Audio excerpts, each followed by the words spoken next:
thing on? Welcome back to Big Mouth and fancy seeing you here and you. A very welcome, my friends, and especially my enemies. Come in, jump on board today's rumour mill. Yes, welcome to Thursday's edition of the dceu Daily. So two massive rumours that were fed to me just over 24 hours ago, and I've been itching to do today's dceu Daily. Ava DuVernay will step down as the writer-director of the New Gods movie. This rumour fills me with absolute joy. I do not want Ava DuVernay involved with the DCEU.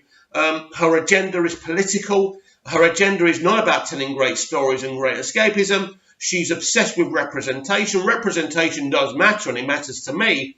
But when it becomes more important than telling a good story, then I'm really concerned. So, A Wrinkle in Time wasn't a great film. I hope it's true. I hope she's stepping down. I hope we can get someone really, really talented.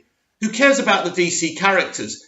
This is a big rumour, and this is quite positive for me.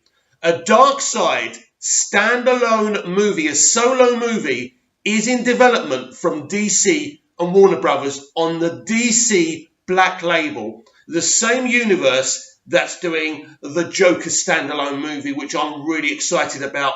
I've been going on and on about this, boring you about the Joker movie and what this means for so many reasons. Now, if they're going to be developing solo villain movies on the Black Label, that is massive.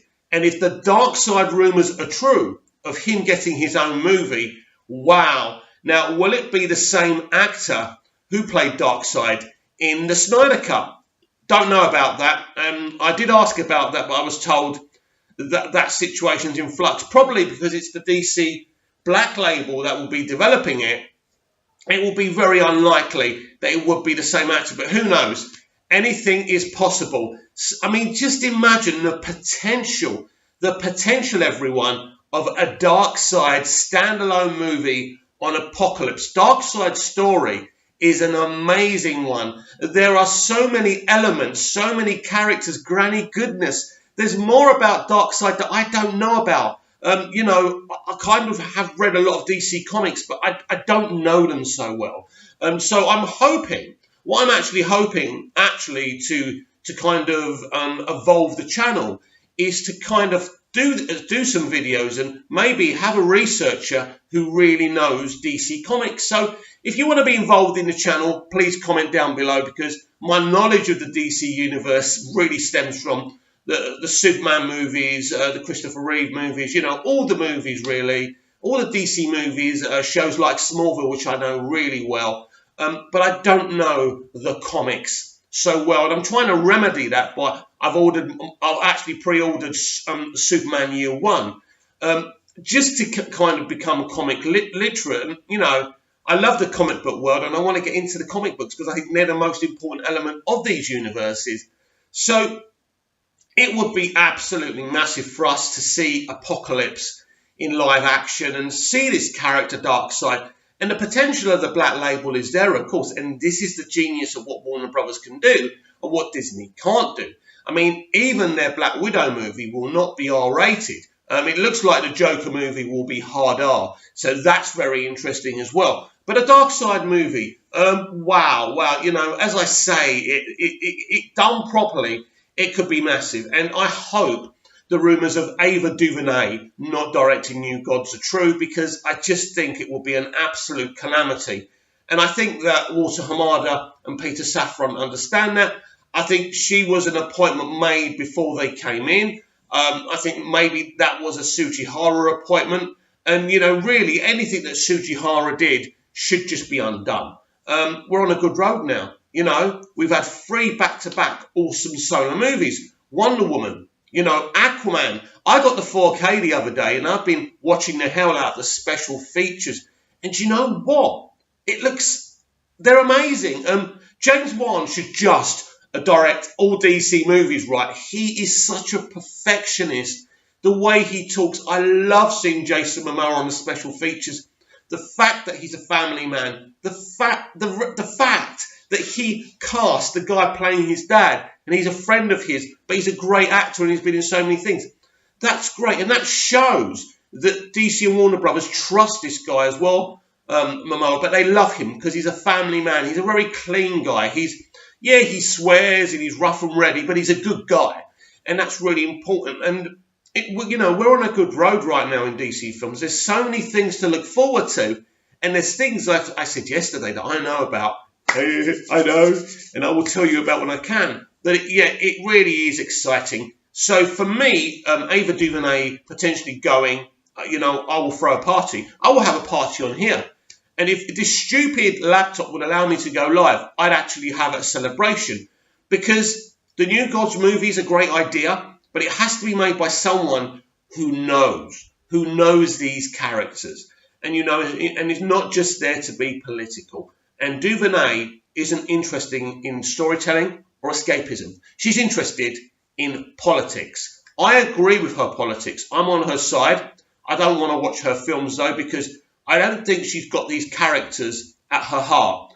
And I think when you talk to James Wan, he loves DC, he loves the comics, he loves Aquaman. He was very passionate about making the best movie he could. And just looking at the special features on the Blu-ray that I've got, actually I've got the 4K, but you get the Blu-ray as well, and the special features are just so awesome. So it's great that we're getting people who care about comic books and they're not just there to fill in the blanks, if you like. So yes, I don't know. So what do you know anyway? What do you think? Comment down below. Do you think it's good or bad that potentially Ava DuVernay will be stepping down as the writer-director of New Gods? I think it's the best news any DC fan could have had today. And what do you think about a Darkseid standalone movie? Just imagine it, how awesome this could be. This could be the beginning of a great arc for Darkseid. I personally think he's the best villain we have. A lot of people do compare him to Thanos, but I think Darkseid is better than Thanos. I do. I think there's so many elements. He's got just so many strings to his bow, and it's not just about this villain. There's a mythology with this guy. I think Feige actually made Thanos a lot better than he is in the comics. That's just my personal opinion. But we're here to talk about the DCEU, and I'm just very excited by these rumours. So basically, guys, we are really in an important weekend for Shazam as well. It's going to be on its second weekend. We need this film to have a very, very small drop-off. I want this film to at least reach 550, 600, maybe even 650, 700. I'm very ambitious for this universe, and it's not because I care about how much money Warner Brothers make. My only care in this world, really, in terms of DC movies, is they do as well as possible. A 700 million box office would be absolutely fantastic. I still can't get over, and I don't know if I mentioned this, that John Campion actually did a video saying why did Shazam open so low? We all know Shazam didn't open low, of course. We know the situation. We know that Shazam isn't very well known. We know that basically maybe this movie was released in a 3-week window just before Endgame. A lot of people are saving their money for that movie. But I still think the opening was great for this character, for this lead actor who isn't very well known as well. We know him, but all around people don't really know. But I think Shazam's a great movie. I think it's doing really well. And as I say, I think the DCEU is in a really good road right now, led by Walter Hamada and Peter Safran. And I think we're really should be excited about the future, about this franchise. And I will be back tomorrow for another DCU Daily.